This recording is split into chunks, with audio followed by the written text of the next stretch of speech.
La chronique physiothérapie est une présentation d'Accès Physio, médecine du sport.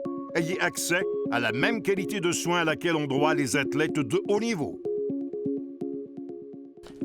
On se retrouve cette semaine chez Accès Physio avec Marjolaine et Dominique pour parler de thérapie manuelle. Thérapie manuelle, j'ai déjà entendu ce terme-là, mais j'aimerais quand même avoir quelques explications sur ce que c'est.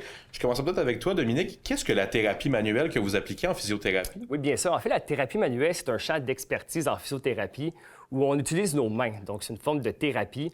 Le physiothérapeute peut utiliser les mains pour faire du relâchement musculaire, par exemple, si le patient présente des tensions musculaires. Ensuite, on peut venir mobiliser les articulations. Donc, avec nos mains, on peut faire des techniques de mobilisation où on vient bouger les articulations pour gagner de l'amplitude de mouvement. Donc, on peut faire des glissements de l'articulation. C'est un peu plus complexe, sans entrer dans les détails. Et puis, il y a toutes sortes d'autres techniques aussi, par exemple, plus neurodynamiques qu'on appelle. Donc, par exemple, certains patients pourraient présenter des tensions, des pertes de souplesse, si on veut, de mobilité au niveau des nerfs. Donc, finalement, c'est d'utiliser nos mains pour aider les gens à avoir un peu plus d'amplitude de mouvement, par exemple. Marjolaine, c'est quelque chose que vous utilisez aussi avec les enfants. Est-ce qu'il y a des différences entre la manière avec laquelle vous le faites avec un adulte et avec un enfant? Oui, en fait, la plus grande différence, c'est vraiment au niveau du développement physique. La croissance, là, avec les filles, on peut atteindre un pic environ 12 ans. Puis chez les garçons, on voit un pic environ 14-16 ans. Puis on peut vraiment voir justement l'importance de travailler au niveau de la thérapie manuelle aussi. Et est-ce qu'avant ce pic de développement-là, ça peut être plus, je dirais pas dangereux, mais à faire attention de la manière avec laquelle vous faites cette thérapie manuelle-là? Oui, en fait, c'est souvent au niveau de la plaque de croissance, ça peut devenir très, très sensible. Donc, c'est important d'avoir une approche très, très douce, puis s'assurer d'aller dans le respect de la douleur. Donc, c'est important d'avoir la bonne communication avec le jeune pour s'assurer qu'il nous parle, puis nous dise. Puis... Je suppose qu'avec un enfant, c'est peut-être plus difficile de savoir exactement son degré de douleur et où par rapport à un adulte qui est plus conscient de son corps aussi. Oui, c'est sûr, mais on trouve des trucs là, quand même pour essayer justement de savoir jusqu'à où on peut aller. Puis ça, c'est important. Dominique, il y a aussi le côté avec les adultes que vous pouvez faire. Est-ce que tu aurais un exemple ou une manière avec laquelle vous appliqueriez une thérapie manuelle? Oui, absolument.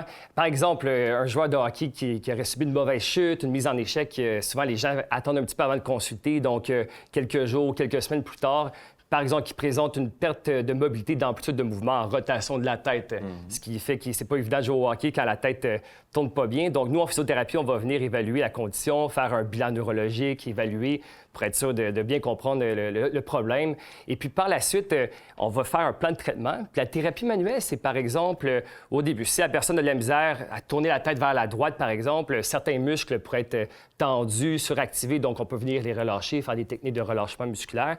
Et par la suite, on peut faire des techniques plus articulaires, où on vient vraiment, au niveau des articulations spécifiques qui limitent le mouvement, faire des petits glissements sans douleur, bien dit exactement, Marjolaine, pour essayer de donner un peu plus d'amplitude à ces vertèbres-là. Des fois, les articulations peuvent être un petit peu plus ankylosées, un peu plus raides, donc on peut faire des mobilisations pour gagner de l'amplitude. C'est là que l'expertise d'un physiothérapeute peut entrer en ligne de compte, parce que je suppose que chaque mouvement peut aggraver la blessure s'il n'est pas fait de la bonne manière, Marjolaine? Oui, absolument. En fait, même avec les enfants, on a des techniques qu'on utilise différemment. Donc, on utilise aussi plus de contracts relâchés avec les enfants pour justement aller gagner plus de flexibilité, vu qu'ils sont justement... Leur corps change, là, donc il manque de flexibilité pour eux.